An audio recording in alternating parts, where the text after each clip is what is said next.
Hola amigos, hoy hablaré de la historia del Imperio Romano. Lo dividiré en varias partes para explicarlo mejor. En esta parte hablaré del Principado. El Imperio Romano.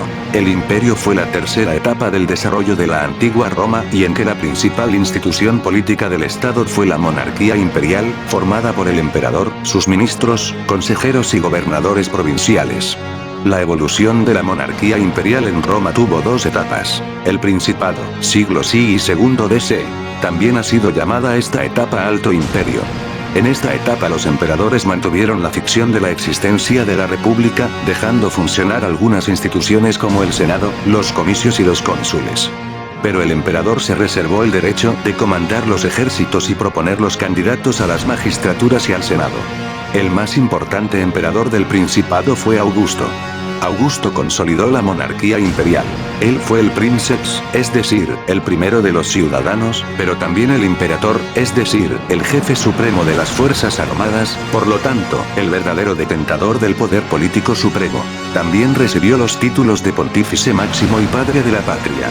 Augusto gobernó directamente las provincias imperiales, aquellas fronterizas y con presencia militar, mediante sus legados, y en forma indirecta las senatoriales, las más interiores y pacificadas, a través de la gestión del Senado. Durante el largo reinado de Augusto la cultura romana llegó a su apogeo. Augusto reforzó las fronteras del imperio, los ríos Rin y Danubio fueron el límite norte, y los ríos Éufrates y Tigris el límite este.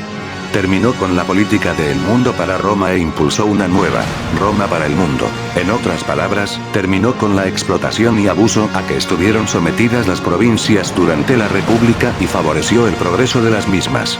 Augusto favoreció las artes y las letras, protegiendo a poetas y literatos, Horacio, Virgilio, Livio, etc. Augusto murió en el 14 DC y fue sucedido por su sobrino Tiberio. Bajo el gobierno de Tiberio fue crucificado en Palestina Jesús de Nazaret, 33 DC. El cristianismo, la nueva religión fundada por Jesús, hizo progresos decisivos en el siglo I, alcanzando a la misma Roma gracias a la predicación de los apóstoles Pedro y Pablo, quienes pronto morirían víctimas de la primera persecución decretada por el emperador Nerón. El cristianismo predicaba la igualdad entre los seres humanos y negaba la divinidad de los emperadores, el culto a Roma y la mera existencia de los dioses paganos. A pesar de que Roma era tolerante con las religiones extranjeras, la actitud de los cristianos sería considerada disolvente para el Estado. En breve, el cristianismo se atraería a la hostilidad de las autoridades imperiales. Los emperadores que sucedieron a Augusto llevaron al imperio a su máxima extensión territorial.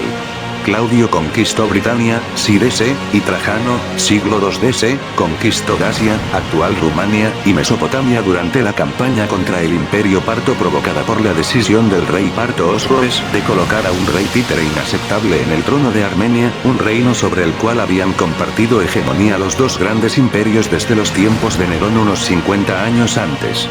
Probablemente, la idea del emperador nacía también de su deseo de llevar a cabo las campañas que tenía ideadas Julio César, su autor favorito, antes de morir, al norte del Danubio y contra los partos. La monarquía imperial fue ejercida por sucesivas dinastías. Durante el siglo I DC el imperio fue gobernado por la dinastía Julio-Claudia, a la que perteneció Augusto, y descendiente de la más antigua aristocracia patricia de Roma.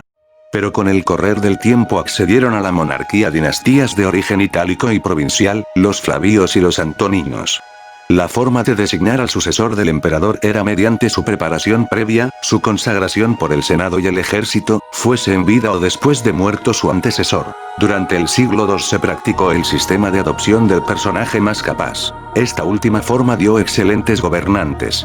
En el peor de los casos la sucesión fue mediante el derrocamiento y el asesinato, el asesinato de Calígula. Roma fue gobernada por una serie de emperadores destacados, recordados la mayoría por su buen juicio, humanitarismo y sus políticas progresistas en beneficio de la ciudad y sus provincias: Tito, Trajano, Adriano, Antonino Pío, Marco Aurelio.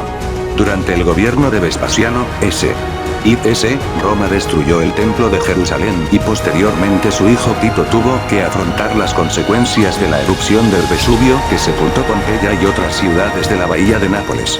Trajano, llevó los límites del imperio a su máximo. A partir de él Roma se dedicará a consolidar y defender sus conquistas. Adriano, estabilizó las fronteras y su gestión se caracterizó por las grandes obras públicas, El muro que lleva su nombre en Britania. Antonino Pío, S.I. D.C., consolidó la paz romana. Marco Aurelio, finales del siglo II, el emperador filósofo, se vio en la necesidad de combatir a los bárbaros del otro lado del Danubio, derrotándolos en forma inapelable. Otros emperadores, como Calígula, Nerón y Domiciano, todos del siglo I d.C., se caracterizaron por su crueldad y locuras. Intentaron imponer un concepto de absolutismo imperial de carácter divino, prematuro para la mentalidad todavía republicana de los romanos, lo que provocó la reacción en el Senado, en el pueblo y en el ejército. Fueron derrocados. Nerón se suicidó, mientras que Calígula y Domiciano murieron asesinados. Muy bien, hasta aquí el video de hoy. En la próxima parte hablaré del período llamado el dominado cuidense y chao.